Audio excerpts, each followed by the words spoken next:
Our gentleman tonight has a few hours of experience in birding Eastern Oregon.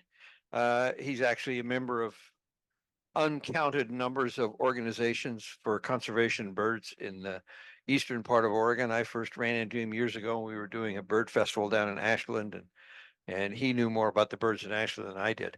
Not surprising. But he has been studying what's going on in Eastern Oregon for quite some time. And now with climate change and just use of soil and drilling the water out of the ground and using it for agriculture and all the other many things that our species is doing out there, things are changing. And he's going to tell us what he knows and what may or may not be in store for the future of our little feathered friends who live on the other side of the Cascades. So here is Charles or Chuck Gates. Thank you very much. Thank you, Harry. And I'd also like to thank Tim Johnson for helping me set this thing up. I hope it goes well. If it goes well, it's Tim's fault. If it gets messed up, it's my fault. I definitely want to just do a quick shout out to Kathy Patterson. I ran into her about 10 years ago or 20 years ago. Literally, I backed into her car. And so I just want to say hi, Kathy. I hope you don't hate me. But anyway, I'm going to talk to you a little bit about some of the birds that are over here in Eastern Oregon. We call Eastern Oregon everything east of the Cascades. I actually live in Central Oregon. I live near Bend. And much of what I tell you about today is going to be anecdotal kinds of information, but some of it will be a little bit more scientific than that too. Before we get started, I want to do a couple of quick plugs. You'll notice in the lettering down below that we have the East Cascades Audubon Society has changed its name to the East Cascade Bird Alliance. And if you're not a person who has that website, the East Cascade Bird Alliance website earmarked on your computer, you should do that because there's a whole bunch of good information there. I have a couple of little mini websites within the website. One of them is the Oregon Site Guide, where I have 1,200 places to go birding in Oregon. And that's something that's definitely something you should check out if you haven't ever seen that before.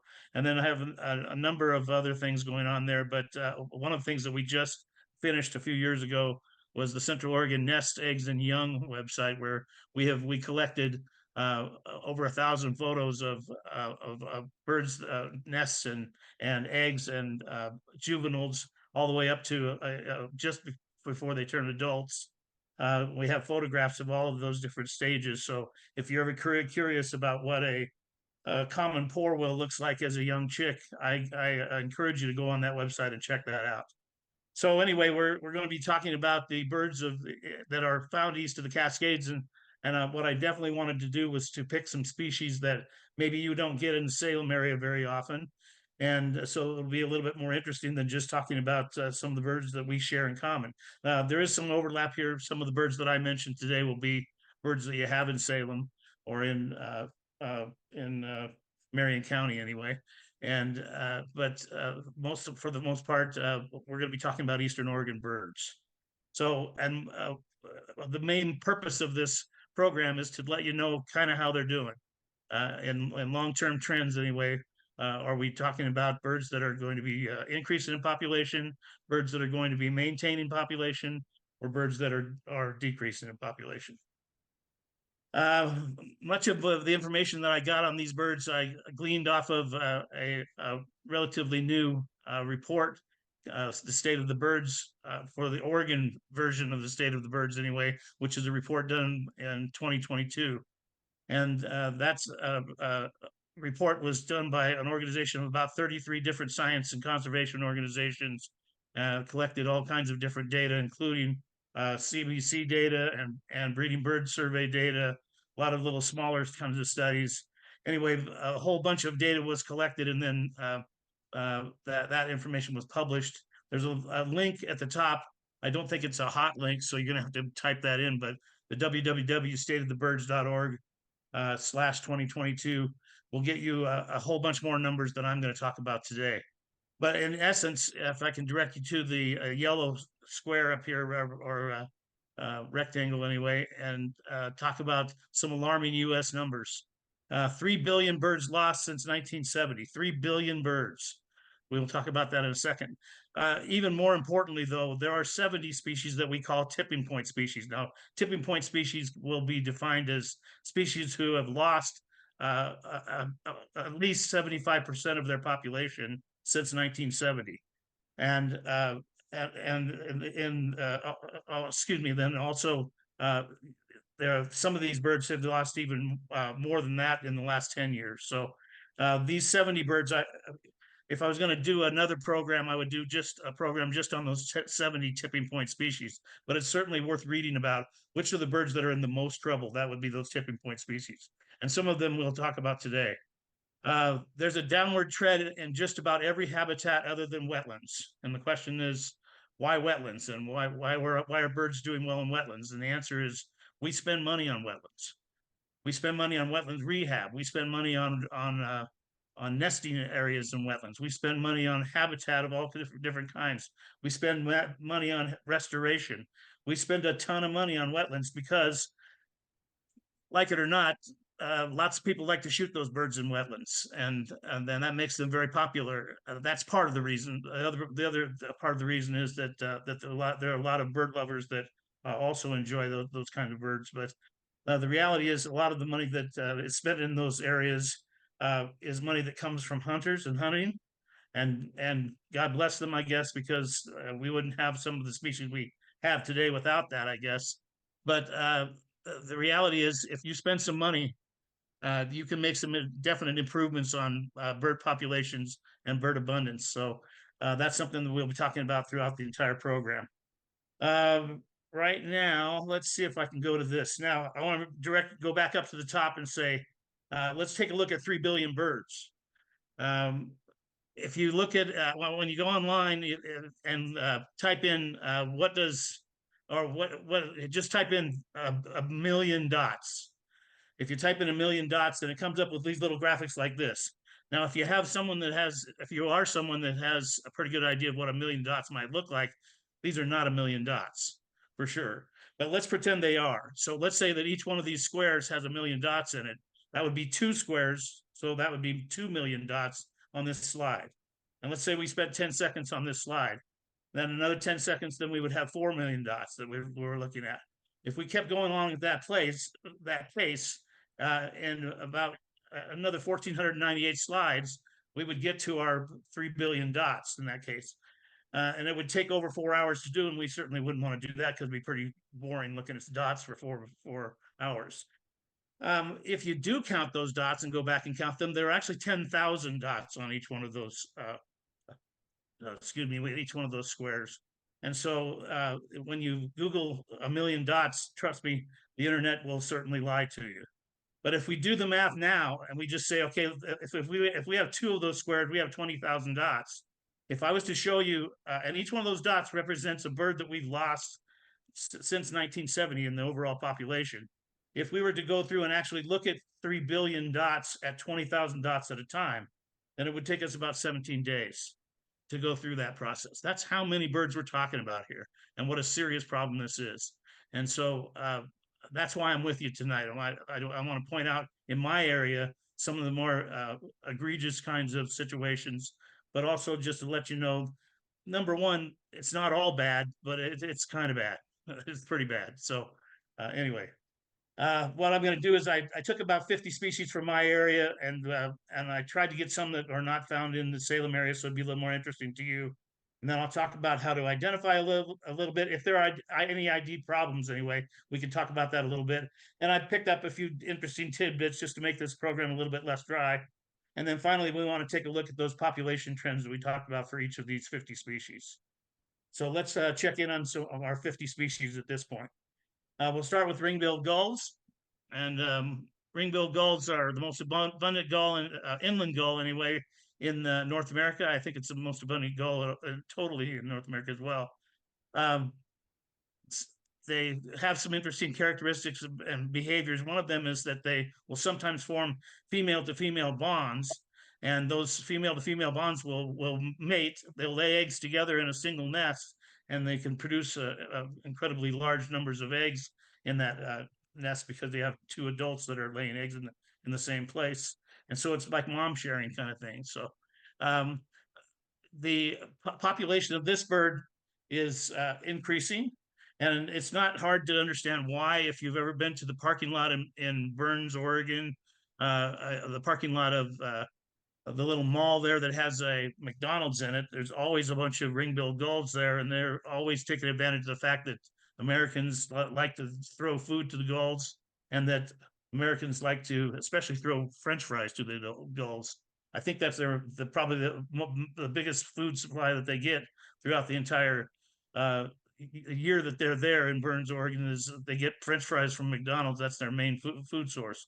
So this bird can live really well with humans, and its population is going up because of that. Not everybody can do that. Not all birds can do that, as we will see. I'm having a little bit of difficulty here because my screen is being blocked a little bit. Okay, I think I can make it through though.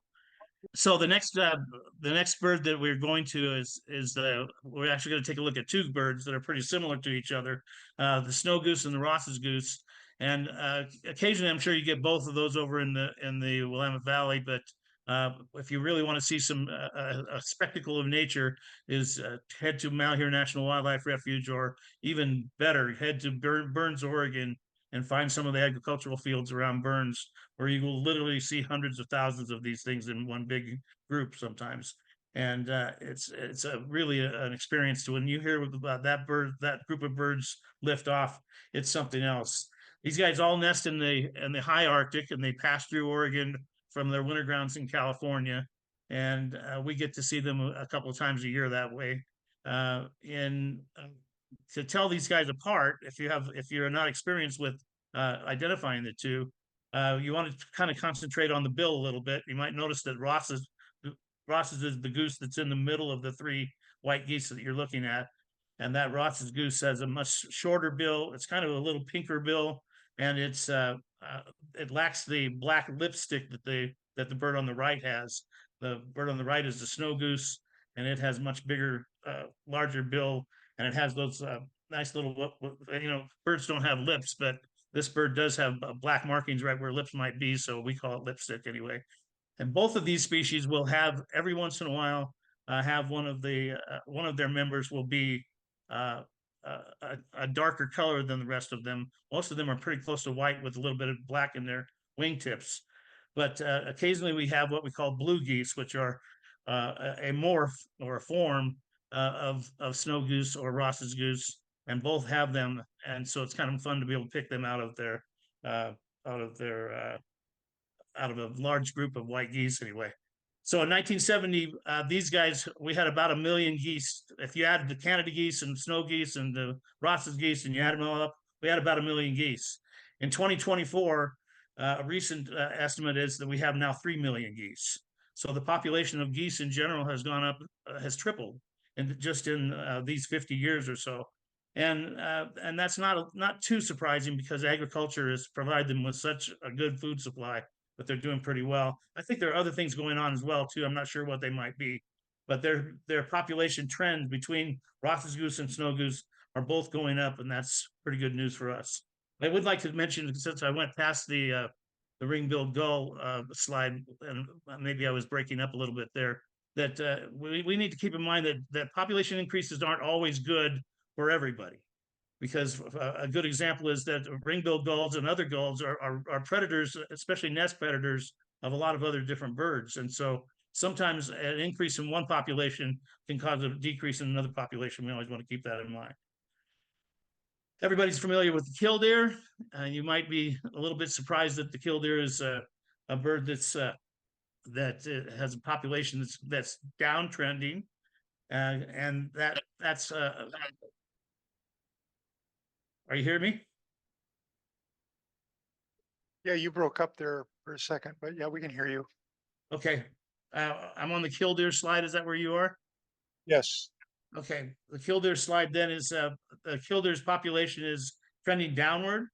And again, all of these, the reasons behind these are varied and massive and daunting. I'm not going to go into the reasons that these populations are going down, all of them anyway. but it's just an opportunity for you to see something as common as a killdeer. Is the populations are going down, and they're going down sometimes substantially.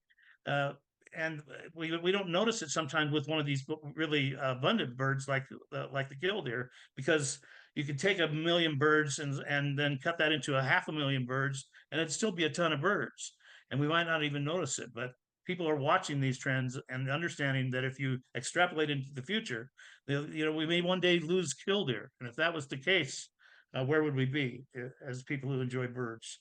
It's a member of the plover family. The name itself, killdeer, comes from its call. I don't think that it sounds particularly like a killdeer, but like it's saying killdeer, but some people do. The eggs are so camouflaged that I've stood right next to them before and not been able to see them. The bird is famous for its broken wing act, where the adults will try to draw predators or potential predators away from the nest, including humans, by pretending to have a broken wing and trying to get that predator or that large animal like a buffalo away from the nest so it doesn't just step on the eggs accidentally. And they have some rather elaborate mating rituals around the nest itself. And the nest is just a scrape in the ground where it lays its eggs. The next bird that we have is long-billed curlew, a bird that I think is relatively rare over there in Marion County. Has the longest bill of anyone in North America in comparison to its body size and head. That's a long D-curved bill that curves downward instead of upward. There is a difference in the shape of those bills between the males and the females. You can actually identify them. The females has a little bit more of a straight bill than the male. The male has a more of a curved bill. They often will feed and court in wetlands, and then when it comes time to nesting, then they will go up into the hills here in Eastern Oregon, into the dry hills, and nest up there and feed on a lot of rodents and things once they get out of the marsh. So sometimes you'll find the curlews in May and June feeding out there in the marsh, and then they may not be there in July. They may be up in the drier places looking for mates and or places to lay eggs anyway. I'm going to skip through some of this stuff. Let's go to the next one. So we have everyone's favorite little owl. If you've ever been to Eastern Oregon, if you've ever been to Malheur National Wildlife Refuge or up in the Umatilla area, this is a little owl that nests in the ground, and it has all kinds of neat little things about it. Cutest guy in the world, and everybody loves him, but we're losing this owl. A 1% population drop per year is extreme. That's a lot of birds. That means that let's go down the road 20 or 30 or 40 years, and we're going to have substantially fewer of these things. And this is not a loss that's sustainable. Eventually, we're going to run out of birds when we have this kind of loss. And this is a terrible loss for the burrowing owls, but there are lots of birds over there in Eastern Oregon that are worse shape than the burrowing owl is. So interesting things about the burrowing owl. One of them is that they take very well to artificial nesting boxes or nesting structures that are put underground for them to nest in. A number of these have happened in the Umatilla area up in northeastern Oregon, and it's been very successful with that. And I hope that program expands into other places. It's in Central Oregon. This is a bird that we don't get very often. I think there are only, since there used to be a lot of burrowing owls in Deschutes County, but there aren't anymore. Since probably 1970, the number of burrowing owls in Deschutes County is probably fewer than 10 that are the sightings that have been seen in Deschutes County. Jefferson County only has a couple of sightings ever. Well, not ever, but since the 1970s anyway. And Crook County is the same way. Crook County, I haven't seen a burrowing owl in Crook County in just a couple of years, and I live in Crook County. So the local populations are certainly weeding out, and they're part of this 1% loss that we see throughout the region. One of the things that they do that's interesting is that they make a little rattlesnake sound when a predator approaches the burrow, and that rattlesnake sound then is a bit of a ruse. It's a an effort to try to make the predator think that he doesn't want to stick his nose into that burrow if there's a rattlesnake in there. So maybe he'll move on, leave the babies alone, with the burrowing owls alone. Um, these guys will feed at all hours of the night and day, but they're all pretty active during the daytime. That's one of the reasons why we come in contact with them so much. Spend a lot of time on the ground running around. That's why they have such long legs. Um, they do cache food in their burrows. That means store some food in there for the chicks. The other thing they do is they sometimes collect little dung balls and put them in the either in the burrow itself or around the burrow. And the dung balls actually attract bugs of different kinds, and those bugs then are easy picking food for the burrowing owl.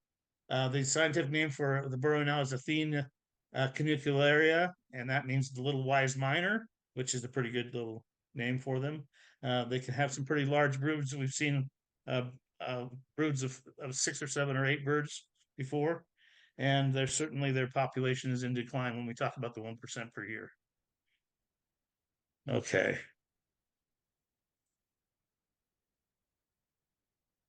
All right, here we go. A couple more birds that are a little bit less common over there in the Salem area. I know you guys have nighthawks over there on occasion, but not so many porwills, I would guess. These two are both members of what the group that we call the night jars, or sometimes they're called the goat suckers.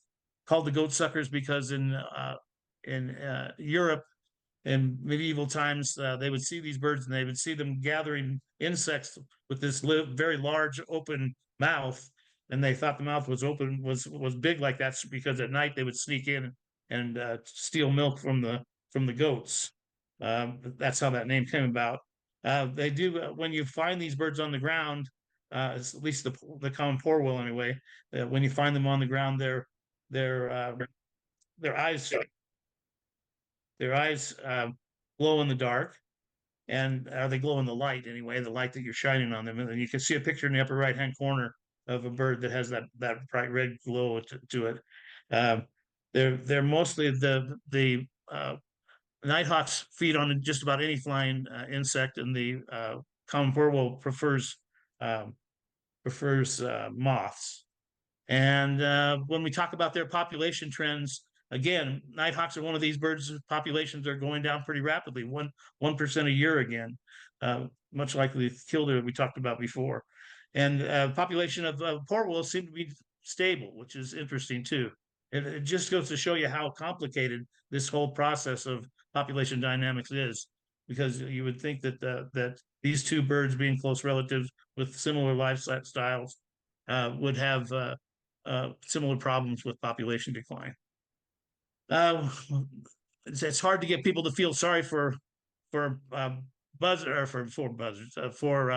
vultures, and luckily for our vulture, we really don't have to, because this is a bird whose population is increasing, and increasing due to more than likely an increase in food supply, which would mean an increase in agricultural products like beef and sheep and those kinds of things.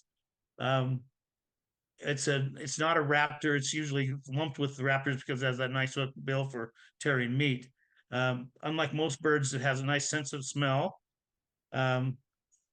Most birds cannot smell very well, don't have much of a sense of smell. That bald red head is there because, just for like most vultures, it sticks its head into carcasses a whole lot. And the hardest thing to preen on a bird is the top of the head. So they get by with not having to do so much preening up there by having very little feathering on top of the head. And then one of the interesting things about us for over here is that we get sometimes some amazing communal roosts, especially when these birds first arrive from the south. That we'll have birds that are sometimes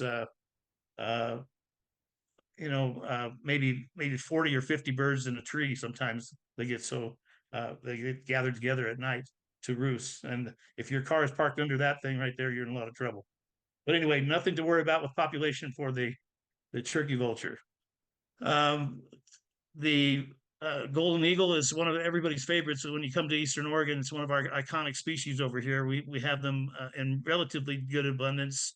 Their populations do fluctuate quite a bit, but overall the populations, it looks like it's doing pretty well, at least sustaining anyway, which is a little bit surprising because one of their main food supplies is jackrabbits, and our jackrabbit populations here have been just crazy in their fluctuations. So there are years when there are very few jackrabbits at all. This is a pretty widespread bird that has huge nests. If you visited Mount here in the early 2020 or sorry 2000s anyway, then you would have seen one of the real large nests over there by next to the narrow store on the Malheur National Refuge, or close to the refuge anyway. That would be something that if you didn't get a chance to see that nest, that's too bad, because it's actually now blown down. But it was like the size of a Volkswagen van, huge. And we're going to go ahead and pick up the pace here a little bit, I guess. Red-tailed hawks, population's going up. Again, not surprising, because this is a bird that hunts from a perch. It hunts from a preferred perch of about 30 feet high or so. And as luck would have it for the red-tailed hawk, we provide the red-tailed hawk with 30-foot perches about every 150 feet in the form of telephone poles. And so they've done very well. They're scattered throughout all kinds of different habitats, and they work well with humans in the sense that they take advantage of human agriculture. So they're doing quite well, and we're happy to see it, because that's, again, it's our most common large hawk it's our most common hawk period in Oregon, and we're glad to see that it's doing pretty well. One of the interesting things about this guy is that the voice of the red-tailed hawk is used in Hollywood movies and on TV shows. It's used for just about any kind of raptor that's flying through the air. They'll play a red-tailed hawk song or call to illustrate the call of that particular bird. So they'll have a bald eagle, and then they'll play the red-tailed hawk call, or they'll show an osprey and they'll play the red-tailed hawk. And so it's a kind of a movie star in and of itself. A more difficult bird to find in Western Oregon is the ferruginous hawk, and we get them in decent numbers here. And again, they are also birds who population is relatively stable, which is great news, again, because it's just about one of the most gorgeous things in all of the high desert is to see a beautiful full-grown ferruginous hawk on a telephone pole, or especially on the top of a tree or on a nest. It's just a gorgeous bird. The word ferruginous means rusty red, and the back of this bird is often very rusty red. And then if you look at the bird in flight in the middle, find the legs on that bird, and that bird's legs are often very dark, kind of cinnamon colored, and the feathering goes all the way down to the feet, forming a little V on a white belly on that particular bird. So we're going to see a couple of trends here, and one of the trends is that the raptors are doing pretty well too, in comparison to some of the other birds anyway. And again, that has a little bit to do with money.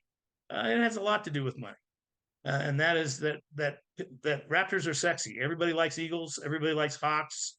Everybody likes owls. Those guys are sexy, and when they get in trouble, it's not very hard to go raise money to try to find solutions for them. It's some of the other guys like a Pinyon Jay or a sage thrasher that's hard to get people to take note when their populations are going down. If Swainson's hawk populations are dropping, then it's pretty easy to get the word out and get people involved in trying to mitigate that in some way. This bird was named by C.L. Bonaparte, who was the nephew, I think, of Napoleon Bonaparte. They like to eat sage rats, or what we call sage rats are Belgian ground squirrels over here. They come all the way up, sometimes from as far as Argentina, to be able to feed on the abundance of those sage rats out in the Eastern Oregon desert. It's interesting when they go back to to their wintering grounds in South America, that they eat almost nothing but insects at that time. So they come up here to eat large mice-like creatures that are ground squirrels, and they go down there and eat small insects. Well, they're after some large insects as well, but pretty decent migration from South America up here every year to be able to take care of that situation. Next bird is the rough-legged hawk. It's kind of the replacement species for the Swainson's hawk, and the Swainson's hawk, when it migrates back to South America in the wintertime, then is replaced by this guy, the rough-legged hawk, and he looks like an Arctic hawk.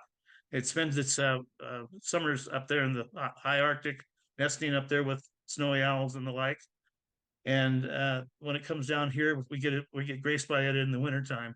And its population is relatively pretty stable, which is great. It's one of my favorite ones because it's a bird that allows you to photograph it quite often. It'll be relatively tame, allows some close approaches in the wintertime to get some good photographs. Everybody's familiar with the American kestrel. In the population realm here, this guy has some problems elsewhere, but in Oregon, the population of kestrels is doing quite well, actually, and even increasing to a degree. It's just other places east of here that the kestrel has a real problem. Most people know the story about kestrels and their ability to see ultraviolet light. And it's one of the things that you'll watch a kestrel, and kestrels have the ability to hover in one place and look at the ground from underneath them. And you may be wondering, are they looking for movement, or what are they looking for? What they're really looking for is urine trails. As rodents run along these little trails underneath the grass, they leave urine, and their urine releases a little bit of ultraviolet light, and the kestrels can actually see that. And they'll just get above one of these major trails and hover in one place and wait for a mouse to run by, and then they'll go down and get it. I wrote King of the Hill here because we would think that in Eastern Oregon, where we have golden eagles and we have kestrels, that the golden eagle would be the top of the top dog in the area, and kestrels would be at the bottom because of their diminutive size. But the reality is the kestrel is much more maneuverable than the golden eagle. It's not uncommon to see kestrels in very close chase behind a big golden eagle and chasing it out of the area so that it doesn't mess with its babies. So that's good. Then next raptor we have is another one that has little, not very much in the way of population problems, the prairie falcon. And the prairie falcon is one of our favorites over here just because it's sort of an iconic desert species. It likes to dust bathe instead of water bathe. It feeds on mammals during the summer and then switches to birds in the wintertime, like a normal falcon would do. It nests in our rimrock areas around here. We can often find, we can often hear them before you see them in the rimrock areas. And it doesn't do a whole lot of migrating, so we get to have these guys here year round. Another bird that is associated with the high desert of the Great Basin anyway is the black-chinned hummingbird. And the black-chinned hummingbird winters in parts of Mexico or of southern United States anyway. And it's like most other birds, can live on our Eastern Oregon cold nights because it goes into a state of torpor or a state of almost mini hibernation to be able to make it through the night, because most of those hummingbirds are going to have to feed at least hourly to be able to keep up their metabolism, be able to survive. They eat a lot of insects in order to get some extra protein. That they gather a lot of insects, like most hummingbirds, in the springtime and the summer in order to feed their babies, because the nectar that they live off of doesn't have very much protein in it. And yet, in order to have growing babies, you need lots of protein. So they have jelly bean sized eggs that are, it's something to see one of these little black-chinned hummingbird nests with the little eggs inside that are so small. You just wonder how a little creature could be growing inside something so small. This is a tale of woe, really, in my presentation, and that is the tale of the greater sage grouse. that's the bad news. 83% of this population has died out since the 1970s. And that's a huge number and a sad number. But there are some good things about this, and that is that it's caught the attention. One of the things that's lucky because it's a game bird, and when game bird populations start to drop, then people take note, and they start to spend money. And there's quite a bit of money being spent right now trying to figure out what's the problem with the sage grouse, and what are some of the solutions. If you look in the middle, down at the bottom down there, there's a range map for sage grouse in Oregon. And it's mostly a southeast bird. But this is also, if we expanded that into other states, this bird, the very western edge of its range is right near Central Oregon, right in the kind of the Crook County area, eastern Crook County area. And it's the edges of these populations that take the biggest hit when you have population problems and population decline. The edges is where those declines are seen the greatest. And so here in Central Oregon, we have seen a dramatic loss of sage grouse just in the last 30, 40 years that I've been birding over here. And it's something else, but there are a lot of people working on that problem. Hopefully we can get a handle on it. There are political situations involved. Anytime you have politics, then things can get really nasty. But some really encouraging relationships between ranchers and environmentalists that you don't see very often are forming now, which is pretty encouraging. But hopefully we can save the sage grouse in Oregon anyway. Another game bird is the chukar, and the chukar is originally brought in from Pakistan in the 1950s. It likes to have a drink of water every morning. So one of the things that you can do is find chukars by getting into a water source early in the morning and watching them come down out of the hills and get a little drink. And then they'll return back up into the hillsides where they generally like to feed on. They enjoy cheatgrass, which is kind of nice because most of our native birds don't eat cheatgrass. But these guys are able to survive that way. They don't do that well. Their population's stable, I think, mostly because there's some artificial helping that's going on in the form of adding some birds artificially to the population. But the jury's still out on whether this bird's going to survive long term in Central Oregon without help from the outside anyway. And then population here with the gray partridge is kind of a bad tale here in Central Oregon. Overall in the state, their population is pretty stable, but in Central Oregon, in the Crook County area and the Jefferson County area, their population has dropped out to almost nothing. We haven't seen or had a report of gray partridge in Central Oregon in the last 8 years or so. So that's been something that's a little bit discouraging because I love this bird. I love to photograph this bird, but we don't get to see it here in Central Oregon anymore. Hopefully we can do something to maybe get it to come back. They have extremely large clutches because they don't live very long. Their average age of a gray partridge is 1.8 years. That's the average lifespan. And shoot, 1.8 years doesn't give you very much time to reproduce. So what they do is they have many, many eggs, up to 22 eggs in a clutch at a time, so that they have a lot of chicks to replace the population. A lot of predators like to eat this guy. Mountain quail is widespread throughout Oregon. You guys have them over there in the valley and the hillsides. We have them as well. It's a pretty adaptive kind of bird. You can find them in the mountains. You can find them in the canyon lands.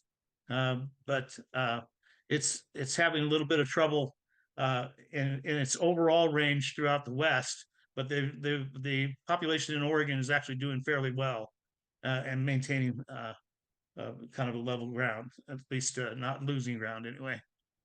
We have two doves here that we'll take a look at. The mourning dove on the left, which is our native dove anyway. We're not really sure if it was a native dove before white people settled the area, but The population of mourning dove is relatively stable, which is interesting because the Eurasian collared dove on the right is the interloper. It's a bird that we had quite a bit of concerns about, because its population is exploding. 13% per year is a huge population explosion. Most of us have seen this going on for the last 30 or 40 years in Oregon. And so we get more and more of these collared doves. The question is that we're going to reach a point where it starts to be a detriment to the population of mourning doves. That there are signs that that's already happening. Christmas bird count numbers for mourning doves are down quite a bit. And so that may be a trend that we'll be looking at in the future to see if the collared doves are out competing mourning doves.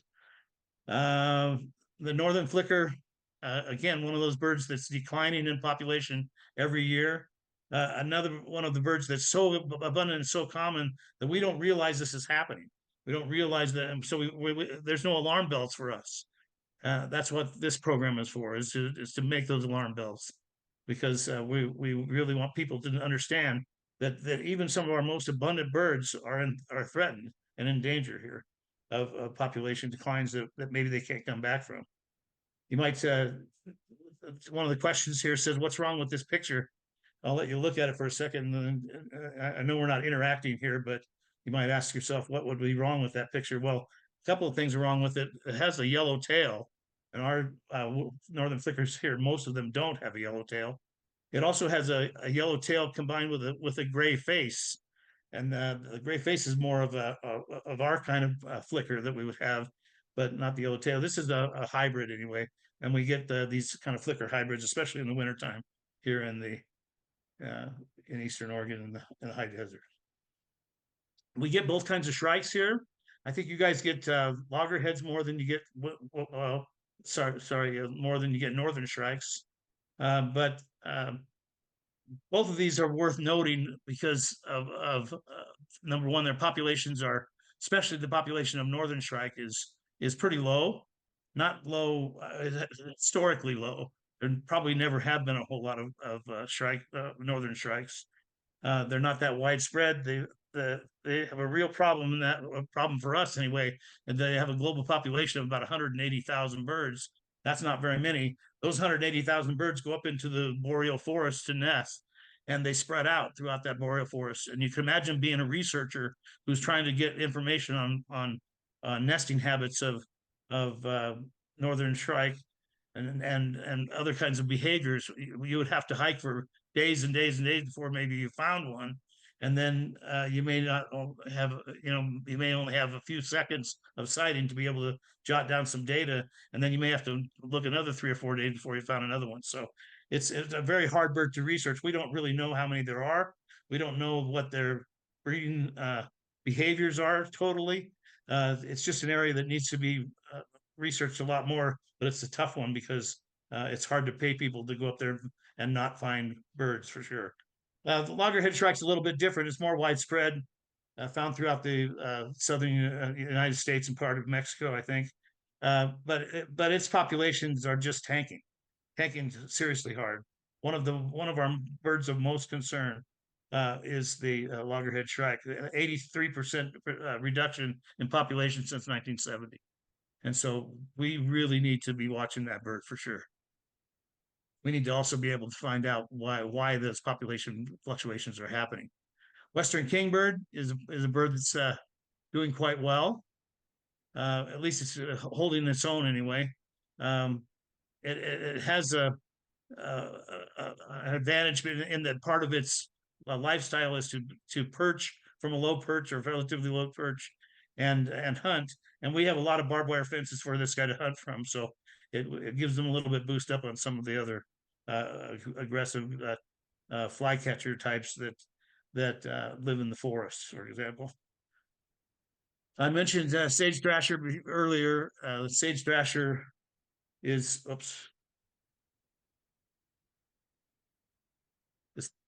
sage thrasher is suffering declines of about 1.5% per year.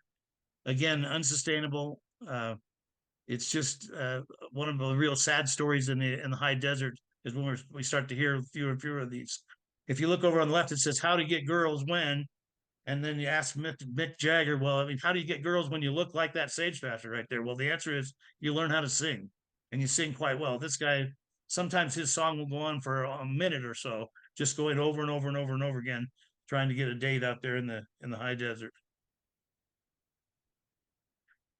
Common raven populations are going up, and that's very bad news for birds like the sage grouse, because this is a major predator on sage grouse chicks. It's one of those balancing hard things we have to deal with. Is intrinsically, is there really a higher value to a raven than there is to a sage grouse? I don't know. It's hard for us to say, and hard for us to deal with. It's one of those real management problems that people have when trying to deal with how birds interact with each other and affect their populations. This is my baby right here. For years and years, I lived in Central Oregon, and I would have daily Pinyon Jays raiding my feeders, and I would swear at them and try to chase them off. And then one day I noticed I didn't have any Pinyon Jays, and then it got fewer and fewer and fewer, and now I get one Pinyon Jay group that comes through per year on average. I actually saw one today. But I've only seen 3 times have I seen Pinyon Jays in Crook County this year. And that's sad, because they used to be very abundant and just very gregarious, very noisy, but all the personality in the world. One of my favorite birds, and they're just tanking in population. It's a real serious problem. We're going to have to get a hold of this, or we're going to lose these birds. We don't think again of something as common as the little chickadee. You guys have black-capped chickadees over there, chestnut-back chickadees. We have mountain chickadees in the high desert, and mountain chickadees are everywhere. Almost everybody has a pair at their feeder, and so we don't notice that these guys are going down in population, but they certainly are. Another kind of a iconic species in the high desert is the canyon wren. And the canyon wren is population is relatively stable. That's good news. The rock wren, just a second here. The rock wren world population is 3.7 million, and it has had a decline in a different study, decline of almost half the birds since 1966. And so the rock wrens are suffering more than the canyon wrens. The question is why? Don't know. But I know there are people that are working on it. I hope you can't see what I'm doing.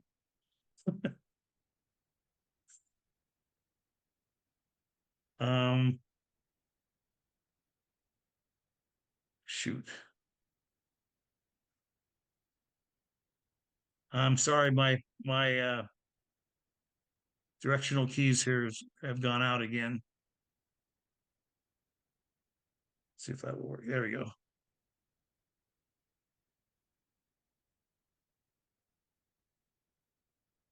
All right, now we're getting into some really common birds. The Brewer's blackbird is, it's abundant all the way from the Oregon coast to the Idaho border, and they're birds that are associated quite a bit with humans, but they themselves are having even losses in Brewer's blackbirds. You'd think that they live so well with humans that they wouldn't have any trouble at all, but even they are losing population at a rather alarming rate. Trying to go a little bit faster because we're running out of time, but Western meadowlark is a serious population problem in the western part of Oregon, but it used to be that it was very abundant over here. Still a very abundant bird, but a bird that is dropping off. It's our state bird, and when we're losing 1% of them every year, it's just an unfortunate situation for sure. Even cowbirds, everybody hates a cowbird, but their populations are going down, and we have to find out why, because it's part of that overall trend. Bluebirds are lucky because, again, we took note of bluebirds, but when we grab a hold of a species and we make a point of saying we know that there's something wrong here and we don't want to lose this bird. When we actually decide to do something, we can save these birds. This is a good example. What the mountain bluebirds were on their way out before people started making bluebird boxes to save them. And they were able to do that. We can do that with other species as well.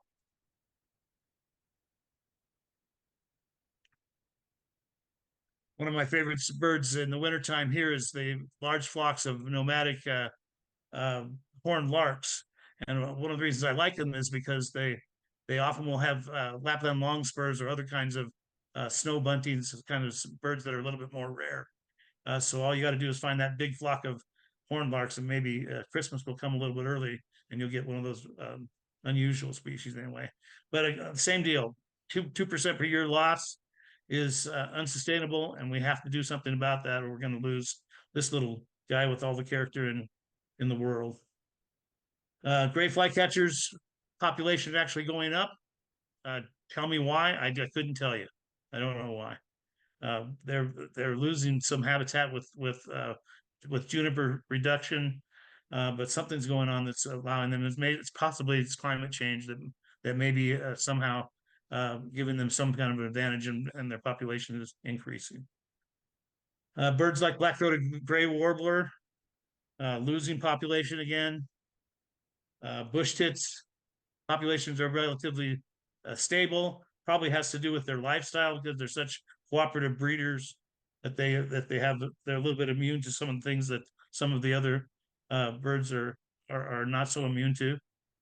And blue-gray gnatcatchers in the state are relatively rare. Here in Central Oregon, we actually have a pretty healthy population of them. I just went out this morning. I found about a dozen of them along the Crooked River in Crook County. And their population is relatively stable. They're pretty widespread throughout all of the Americas. And so it's a bird that has a big population to stabilize itself with anyway. But here in Oregon, their population is relatively stable, as it's a little bit hard to measure because it's such a small population compared to some of the other birds. But that's the deal on that. The green-tailed towhees populations are stable, which we're glad to see. What a personality this bird has, and a beauty with that yellow tail and yellow in the wings and that red cap. We saw one of these in migration today as well when we were out on the Crooked River. Some of the most beautiful birds we have are luckily holding their own a little bit. The Lasley bunting is a migrant that we get here in April and May every year, and they bless us by nesting in kind of seeps and wet areas around a lot of different kinds of habitats. And it's just such a gorgeous little guy that I'm glad we get the chance to see it, and that their populations are doing relatively well. Now, compare that to house finches and cast finch. Well, house finches are pretty stable, as you might guess. Cast finch population's down 88%. When you read, if you could go online and read that the whole report from the 2022 report, if you read the whole thing, you will find that forest birds are doing just about as badly as any other group of birds, and this guy kind of leads the trend there. That this is just totally unsustainable, and if we don't do something quickly, then this population is going to be something that almost disappears, and maybe disappears entirely. I don't think it happened. This bird shows up very often in Marion County, but over here it's a common bird for us, and to see it dropping off like this is really alarming. Savannah sparrows, same deal. 49% for Savannah sparrows. Lark sparrows, they don't have a very large population in the first place, but their populations are going down. Brewer sparrows, another one of the sagebrush denizens here, 49% population drop since the 1970s. Vesper sparrows populations are going down. All of these sage species, except this one, are going down. Now, why sagebrush sparrow? I don't know. The population is relatively low anyway, although in spots here we can get it. They're quite abundant in the high desert, but their populations are pretty stable. I want to get to the end here. The big question is, what can we do? We have a lot of birds in trouble. What are we going to do? And the answer is you have to spend money. You have to spend money on finding out what the problem is. You have to spend money on coming up with projects that are going to benefit the birds so the populations can recover. And then you got to go out and raise that money somewhere. And I don't think you can do it through the political system. I don't think it takes too long. We don't have time. And so what are you going to do? Well, one of the possible solutions that I like, anyway, that I'll push a little bit, is I would like to see a non-game bird stamp that you can buy from either the state of Oregon or a federal stamp, and raise money for non-game bird conservation. And it's one of the things that you could do. There are many other good ideas out there. Just to note here, there are 100 million bird watchers out there, and that's a lot of bird watchers that could raise a whole lot of money if we could get things organized. So somebody's going to have to come along and take the lead there. So that's the end of my program. Sorry, I went a little bit too long, but anybody have any questions? Yeah, Chuck, give us a few minutes. We'll see if there's any questions here. Raise a hand. If you've got a question, I'll come by with the mic. Our data is the Christmas bird count locally.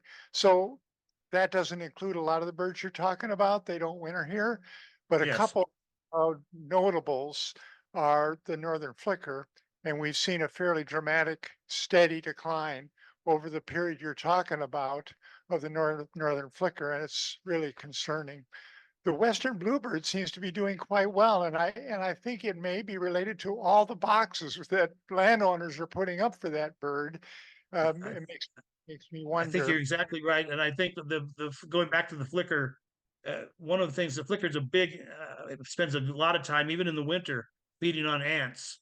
And it wouldn't surprise me at all if there was some kind of a correlation between lower populations of ants and lower populations of flickers. It would be an interesting study to do, but often when you have those population declines, food is one of the first things you want to look at, because that's one of the big drivers in population. Yeah, it'd be good to know. Flickers are a keystone species for a lot of other birds and chipmunks, and flying squirrels. I don't know how many you know that, but bufflehead can't breed if there's no flickers. So Right. when we get close to the tree line, there's no flicker holes. There's no place for the bufflehead to nest. That's And just of all the woodpeckers, of all the woodpeckers, the cavities that are made by flickers are used by a wider variety of animals than any other species, any other Yep. woodpecker species. Yep, keystone species. Any other questions? Hi, it's Barbara Dolan. I don't have a question, but I want to emphasize about bugs because I give a walk on common nighthawks. And it's amazing how many people will come and say, people are coming to my yard to get rid of bugs. Or Yeah. we turn on the light and we come home and there's no bugs when we come home. So be careful, because one person reported that the people who were coming in their yard for pesticides wanted to spray for ants. Be Yeah. asked questions about Yeah. and what good it is when we're reducing bugs. Right, and not just flickers. There are literally hundreds of different organisms that depend on ants for food supply that you're messing with there. It's playing with fire for sure. Dealing with any of those insects for sure. Any other questions? Nope. Thank you very much, Charles. All right, I think we're done, huh? I hope you're not having too much smoke right now. Oh gosh, you wouldn't believe it. My wife has white lawn furniture, and now she had white lawn furniture. Now we have black lawn furniture. Just Yeah, all the fallout and everything. It's very, very smoky over here. Yep, I know. Like I said, it was 2:30 in Burns on Monday morning, the AQI. Yeah. Well, thank you. Have a good evening. Okay, and you guys, thank you for having me. Bye-bye. Bye.